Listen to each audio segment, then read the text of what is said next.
Dear লাৰ্নাৰ্ছ আশা কৰোঁ সকলোৱে ভালে আছে। তো আজি এটা ইম্পৰ্টেণ্ট টপিক লৈ আহিছোঁ আপোনালোকৰ আগত। তো আজিৰ ভিডিঅ'টো হৈছে যে ইণ্ডিয়ান হিষ্টৰী বা ইণ্ডিয়াত যিখিনি আহিবলগীয়া কুৱেশ্যন, কম্পিটিটিভ এক্সামত যিখিনি কুৱেশ্যন আহে এই গোটেইখিনি কুৱেশ্যনৰ বিষয়ে, গোটেইখিনি নহয়, যিখিনি সমসাম্যাব্য বা কমন টাইপত আছে সেইখিনি কুৱেশ্যন লৈ আপোনালোকৰ আগত হাজিৰ হৈছোঁ। এইবিলাক কুৱেশ্যন সচৰাচৰ আহিয়ে থাকে। তো আপোনালোকে ভিডিঅ'টো স্কিপ নকৰাকৈ সম্পূৰ্ণকৈ চাব। তো আশা কৰোঁ যিসকলে নতুন মোৰ চেনেলটো ছাবস্ক্ৰাইব কৰিব আৰু যিসকলে আগৰ পৰা ছাবস্ক্ৰাইব কৰি ৰাখিছে সিহঁতক মই ধন্যবাদ জ্ঞাপন কৰিছোঁ। আৰু যিসকলে ছাবস্ক্ৰাইব কৰিব মই আশা কৰোঁ যে সকলোৱে ভিডিঅ'টো মোৰ শ্বেয়াৰ কৰিব আৰু প্লেলিষ্টত গৈ আপোনালোকে যিসমূহ কণ্টেণ্ট লগা থাকে তেনেহ'লে বিচাৰি আপোনালোকে কৰিব। তাত প্লেলিষ্টত মই গোটেইখিনি কণ্টেণ্ট দিয়া আছে আৰু কি কি কণ্টেণ্টৰ ওপৰত আপোনালোকে ভিডিঅ' লাগে মোক জনাব, কমেণ্ট কৰি জনাব। তো বলক নকৰি ভিডিঅ'টো আৰম্ভ কৰোঁ। তো আজিৰ ফাৰ্ষ্ট কুৱেশ্যন হৈছে যে বুদ্ধদেৱে ক'ত জন্মগ্ৰহণ কৰিছিল? বুদ্ধদেৱে জন্মগ্ৰহণ কৰিছিল নেপালৰ কপিলাবস্তু নামে ঠাইত, মনত ৰাখিব। নেক্সট কুৱেশ্যন আছে বুদ্ধদেৱে ক'ত তেওঁৰ প্ৰথম ধৰ্ম উপদেশ প্ৰচাৰ কৰে? এইটো মনত ৰাখিব, সাৰনাথত কৰিছিল। ক'ত কৰিছিল? সাৰনাথত। নেক্সট কুৱেশ্যন আছে কোনজন ভাৰতীয় ধৰ্মগুৰুক এছিয়াৰ পোহৰ বুলি কোৱা হয়? এইটো ইম্পৰ্টেণ্ট, এইবিলাক প্ৰশ্ন আহিয়ে থাকে। এইটো হৈছে বুদ্ধদেৱক এছিয়াৰ কি বুলি কোৱা হয়? পোহৰ বুলি কোৱা হয়, মনত ৰাখিব। নেক্সট কুৱেশ্যন আছে বুদ্ধদেৱে যিখন গছৰ তলত ধ্যান কৰি পৰম জ্ঞান প্ৰাপ্ত হৈছিল সেই গছখনক কি বুলি কোৱা হয়? বোধি দ্ৰোম বুলি কোৱা হয়, মনত ৰাখিব। কি বুলি কোৱা হয়? বোধি দ্ৰোম। তোমালোকে সকল মই আৰু এটা কথা কৈছোঁ, ভিডিঅ'টো অলপ দীঘল হ'ব, স্কিপ নকৰিব, চাই থাকিব। আৰু মই হয়তো ইমান বস্তু দিয়া নাই, যিখিনি ইম্পৰ্টেণ্ট সেইখিনি দিছোঁ। কুৱেশ্যন আনচাৰ আলোচনা কৰিম। বুদ্ধদেৱৰ যিটো ধৰ্ম আছে বা গুৰু নানকৰ ধৰ্ম যিটো আছে বা আৰু কিছুমান ধৰ্ম আছে, তেওঁ গোটেইকেইটা ধৰ্মৰ বিষয়ে মই আলোচনা কৰিম। আৰু এই ধৰ্মৰ বিষয়ে বহুতখিনি প্ৰশ্ন আহি থাকে। মই ভাবোঁ যে যিখিনি আলোচনা কৰিম খুবেই ইম্পৰ্টেণ্ট, আপোনালোকে ভিডিঅ'টো চাই থাকিব। নেক্সট আছে মহাভাৰত কোনে ৰচনা কৰিছিল? মহাভাৰত ৰচনা কৰিছিল ব্যাসদেৱে ৰচনা কৰিছিল, মনত ৰাখিব। নেক্সট কুৱেশ্যন আছে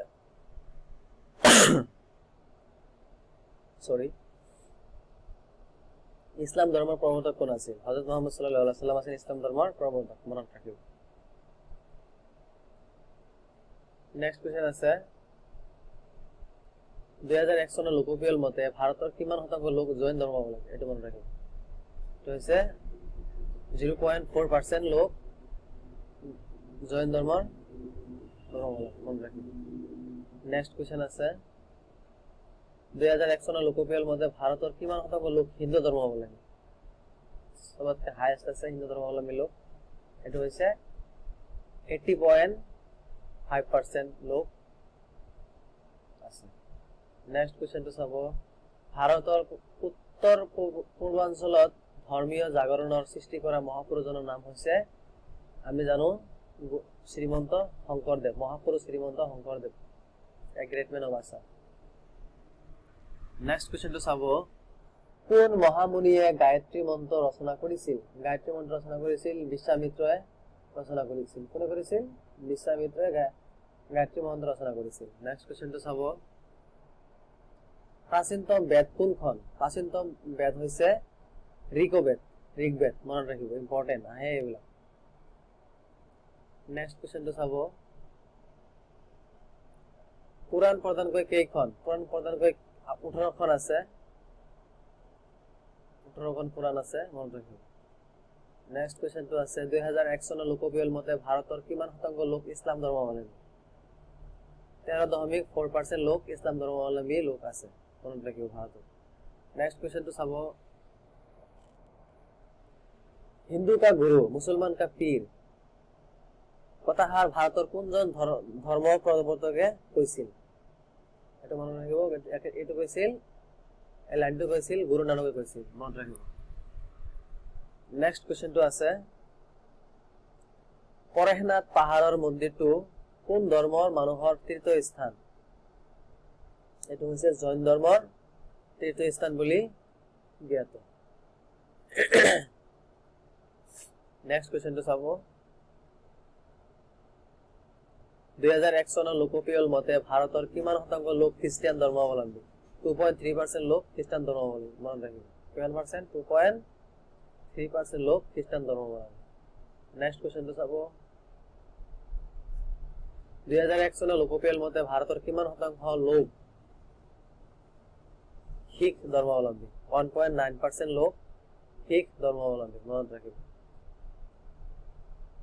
নেক্সট কুৱেশ্যনটো চাব। 2001 চনৰ লোকপিয়ল মতে ভাৰতৰ কিমান শতাংশ লোক বৌদ্ধ ধৰ্মাৱলম্বী? এইটো হৈছে 0.8% লোক বৌদ্ধ ধৰ্মাৱলম্বী। নেক্সট কুৱেশ্যনটো চাব। গুৰু নানকৰ জন্ম কিমান চনত হয়? কোন চনত হৈছিল? কিমান হৈ আছে, কোন চনত হ'ব? এইটো হ'ব 1469 চনত হৈছিল। মনত ৰাখিব।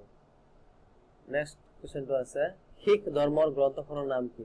এইটো আহেই সচৰাচৰ দেখিবলৈ পাওঁ। এইটো হৈছে গুৰু গ্ৰন্থ চাহিব। মনত ৰাখিব। নেক্সট কুৱেশ্যনটো চাব। শিখসকলৰ পবিত্ৰ তীৰ্থস্থান ক'ত অৱস্থিত? এইটো হৈছে পাঞ্জাৱৰ অমৃতসৰত শিখসকলৰ পবিত্ৰ স্থান অৱস্থিত। মনত ৰাখিব, ইম্পৰ্টেণ্ট।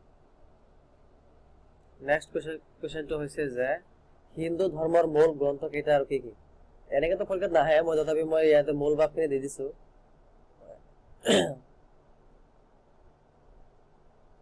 MCQ টাইপ আহিব পৰীক্ষাত, মই এতিয়ালৈকে এক্সপ্লেইন কৰিছো, মাজে মাজে বেয়া নাপাব। হিন্দু ধৰ্মৰ মূল গ্ৰন্থ হৈছে 4টা, যেনে ঋগ্বেদ, যজুৰ্বেদ, সামবেদ আৰু অৰ্থবেদ। মনত ৰাখিব। নেক্সট কুৱেশ্যনটো চাব। ভাৰতত উদ্ভৱ হোৱা হিন্দু ধৰ্ম কোনটো বিদেশী ধৰ্মৰ লগত ওচৰ সম্বন্ধ আছে? জৰস্টাৰ ধৰ্মৰ লগত ওচৰ সম্বন্ধ আছে। কোনটো? জৰস্টাৰ। মনত ৰাখিব, জৰস্টাৰ। নেক্সট কুৱেশ্যনটো আছে, অৰ্থাৎ আজি লাষ্ট কুৱেশ্যন, পৃথিৱীৰ আটাইতকৈ ডাঙৰ কাব্য গ্ৰন্থখনৰ নাম কি? সেইটো হৈছে মহাভাৰত।